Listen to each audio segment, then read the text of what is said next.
But let's look at one of our companion passages real quick. This is Jubilees chapter 34. And we're going to read, remember, as we talked about already, as we saw from Genesis 37 to 38, those are not in the same chronology. Just like 39 and 40 is events happening during the time of Genesis 38. Genesis 38 happens over like a 20-year time span. So just keep that in mind. Jubilees 34, we're going to go back into some of the events before Joseph sold into slavery. It's going to talk a little bit about that, and then talk a little bit about some of the after effects of that, as far as how Jacob reacted. So we're going to get a little bit more perspective on that event of Joseph being sold into slavery. So let's look at Jubilees chapter 34, 1 through 3. In the 6th year of this week of the 44th Jubilee, Jacob sent his sons to pasture their sheep, and his servants with them to pastures of Shechem. And the 7 kings of the Amorites assembled themselves together against them to slay them, hiding themselves under the trees, and to take their cattle as prey. Jacob and Levi and Judah and Joseph were in the house with Isaac their father, for his spirit was sorrowful. They could not leave him. And Benjamin was the youngest, and for this reason remained with his father. And there came the kings of Taphu, and the kings of Arasa, and the kings of Saragon, and the kings of Selo, and the kings of Gaz, and the king of Bethhoron, and the king of Mahanasikar. I don't think I said that right. And all those who dwell on these mountains, who dwell in the woods in the land of Canaan.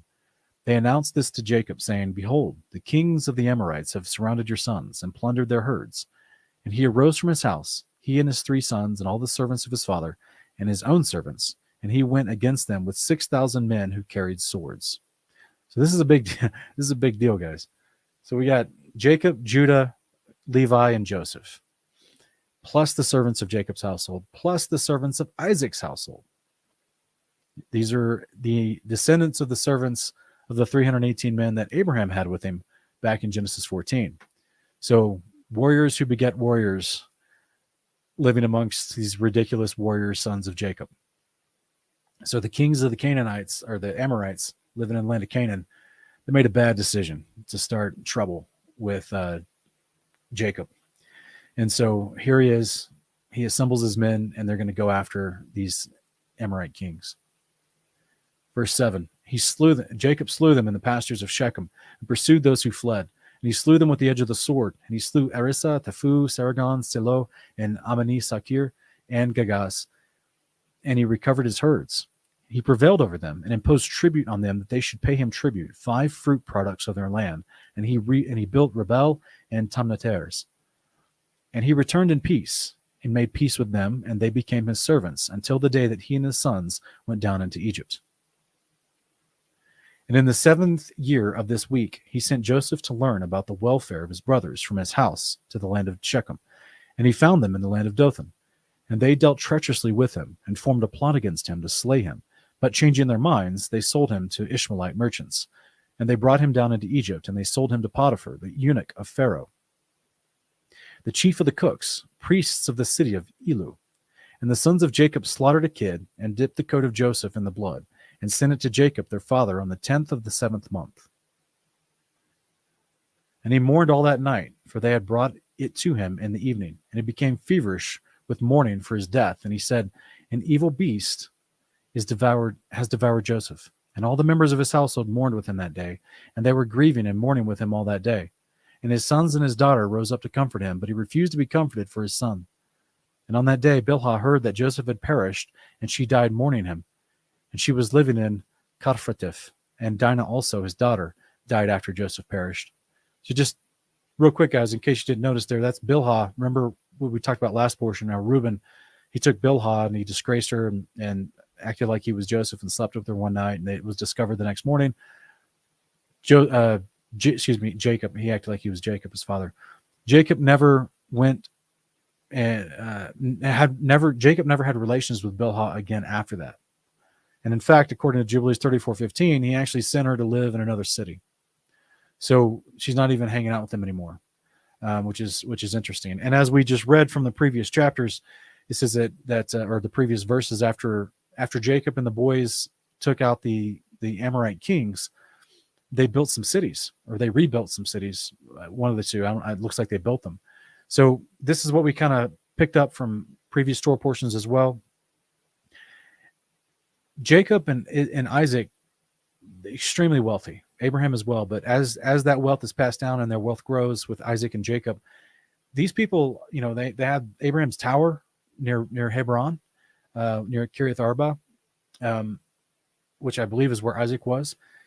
So they had these multiple places that were theirs. Like these men, this is why they're called great men of the land. These were not just dudes. Yeah, they may have had mobile tents to live in when they traveled, but these men had incredible wealth to the point where they had their own small places or villages or cities. So just keep that in mind, right? Especially if you've got 6,000 men that are fighting men that you can take with you. That means they all have families, and there's other men there that may not have been fighting men. So that means there's a large amount of people around you and with you that you have at your disposal, so to speak. Okay. So anyway, the point is there's a lot going on here. There's a lot of surrounding details. There's a lot of real life events happening in the land of Canaan where Abram, Isaac, and Jacob are interacting throughout this time. And the people of the land are starting to fear them because they are becoming a powerhouse in that region. And that's why they ended up trying to attack them and steal their wealth. So it's not going well for them because the Canaanites and the Amorites weren't serving Yahweh. So let's keep going real quick. Verse 16, there came these 3 mornings upon Israel in 1 month. And guys, remember, Israel, it's the same name for Jacob. That's what the Yahweh asked that his name would change to, or told him his name's changing to Israel. Same person we're talking about. So in 1 month, just right after Rachel died, he's losing Bilhah, he's losing Joseph, and he's losing Dinah.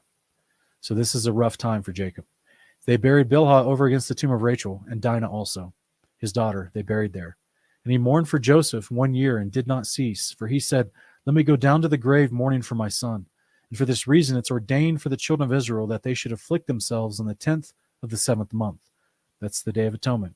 And on the day that the news which made him weep for Joseph came to Jacob his father, that they should make atonement for themselves thereon, meaning on that day, with the young goat on the 10th of the 7th month, once a year, for their sins, for they had grieved the affection of their father regarding Joseph his son.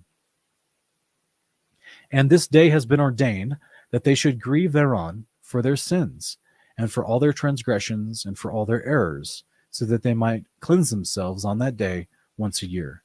So guys, in case you've never heard this before, this is the origins of the Day of Atonement.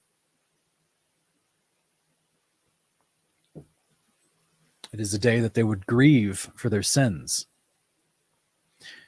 So just keep that in mind. That's the origins of the Day of Atonement. What happened with Joseph? It became something that was ordained for them to continue doing on the 10th day of the 7th month, that they would grieve for their sins. This is how you would humble yourself. You would grieve for your sins. Okay? So we have a quick little summary with a lot going on, Jubilees 34. And it says that the 7 kings of the Amorites united to attack and steal Jacob's livestock. Jacob, Judah, Levi, and Joseph assembled together with 6,000 additional men to pursue the Amorite kings.